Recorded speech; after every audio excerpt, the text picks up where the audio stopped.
ಪ್ರಭು ಯೇಸು ಕ್ರಿಸ್ತರಲ್ಲಿ ನನ್ನೊಲವಿನ ಸಹೋದರ ಸಹೋದರಿಯರೇ ಹಾಗೂ ಮುದ್ದಾದ ಮಕ್ಕಳೇ, ಇಂದು ಡಿಸೆಂಬರ್ 20 ಶುಕ್ರವಾರ.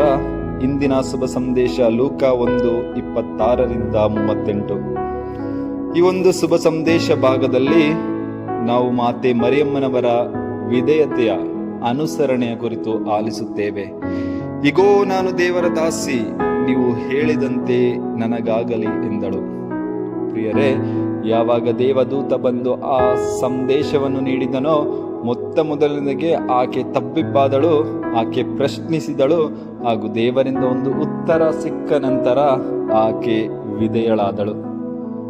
ಹಲವಾರು ಬಾರಿ ನಾವು ಯೋಚಿಸುತ್ತೇವೆ, ಒಂದು ವೇಳೆ ನಾನು ವಿಧೇಯನಾದರೆ, ನಮ್ಮ ತಂದೆ ತಾಯಿಗಳಿರಬಹುದು, ನನ್ನ ಮೇಲಿರುವಂತಹ ಅಧಿಕಾರಿಗಳಿಗಿರಬಹುದು, ನಾನು ಒಂದು ವೇಳೆ ವಿಧೇಯನಾದರೆ, ಅವರ ಮಾತುಗಳನ್ನು ಅನುಸರಿಸಿದರೆ ನಾನು ಗುಲಾಮನಾಗುತ್ತೇನೆ ಎಂದು.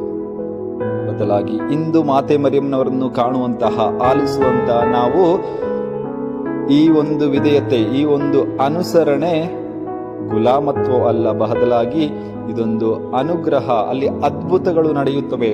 ಯಾವಾಗ ನಾವು ಅನುಸರಿಸುತ್ತೇವೋ ಅಲ್ಲಿ ಅದ್ಭುತಗಳು ನಡೆಯುತ್ತವೆ ಎಂದು ಇಂದಿನ ಶುಭ ಸಂದೇಶದಲ್ಲಿ ನಾವು ಆಲಿಸುತ್ತೇವೆ. ಪ್ರಿಯರೇ, ಕಾನಾ ಮದುವೆಯ ಸಂದರ್ಭದಲ್ಲಿ ದ್ರಾಕ್ಷಾರಸ ತುಂಬಿದ್ದಂತಹ ಬಾನೆಗಳು ಖಾಲಿಯಾಗಿದ್ದವು. ಈ ಒಂದು ಸಂದರ್ಭದಲ್ಲಿ ಪ್ರಭು ಯೇಸು ಕ್ರಿಸ್ತರು ಅಲ್ಲಿದ್ದಂತಹ ಆಳುಗಳಿಗೆ ಇದನ್ನು ನೀರಿನಿಂದ ತುಂಬಿ ಎಂದಾಗ ಅವರು ಅದನ್ನು ಅನುಸರಿಸಿ ತುಂಬಿದರು. ಅವರು ಪ್ರಶ್ನೆ ಕೇಳಲಿಲ್ಲ, ನೀರನ್ನು ತುಂಬಿದರೆ ಅದು ದ್ರಾಕ್ಷಾರಸವಾಗುತ್ತೆಯೋ ಎಂಬ ಯಾವುದೇ ರೀತಿಯಾದಂತಹ ಪ್ರಶ್ನೆಗಳನ್ನು ಕೇಳಲಿಲ್ಲ. ತದನಂತರ ಪ್ರಭು ಯೇಸು ಕ್ರಿಸ್ತರು ಹೇಳುತ್ತಾರೆ, ಈಗ ಇದನ್ನು ತೆಗೆದುಕೊಂಡು ಹೋಗಿ ಜನರಿಗೆ ಬಡಿಸಿ ಎಂದು. ಅಂತಹ ಸಂದರ್ಭದಲ್ಲೂ ಅವರು ಪ್ರಶ್ನೆ ಕೇಳಲಿಲ್ಲ, ಇದನ್ನೇನಾದ್ರು ತೆಗೆದುಕೊಂಡರೆ ಇದು ದ್ರಾಕ್ಷಾರಸವಾಗಿದೆಯೋ ಇಲ್ಲವೋ ಎಂದು ಪ್ರಶ್ನೆ ಕೇಳಲಿಲ್ಲ. ಅದರ ರುಚಿಯನ್ನು ಸಹ ಅವರು ನೋಡಲಿಲ್ಲ. ಬದಲಾಗಿ ಅದನ್ನು ತೆಗೆದುಕೊಂಡು ಹೋಗಿ ಅತಿಥಿಗಳಿಗೆ ನೀಡಿದರು.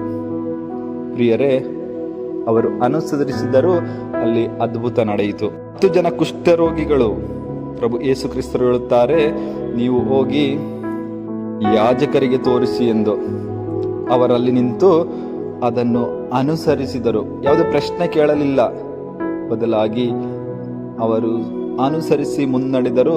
ಹಾಗೂ ನಡೆಯುವಂತಿದ್ದ ಆ ಮಾರ್ಗದಲ್ಲಿ ಹೋಗುತ್ತಿದ್ದಾಗ ಅವರು ಗುಣಮುಖರಾದರು ಎಂದು ಶುಭ ಸಂದೇಶ ನಮಗೆ ತಿಳಿಸುತ್ತದೆ. ಅವರು ಅನುಸರಿಸಿದರು, ಅಲ್ಲಿ ಅದ್ಭುತ ನಡೆಯಿತು. ಆದ್ದರಿಂದ ಇಂದು ದೇವರಾಗುವ ಮನೋಭಾವ ನಮ್ಮಲ್ಲಿ ಬೆಳೆಯಲಿ ಎಂದು ಪ್ರಾರ್ಥಿಸೋಣ.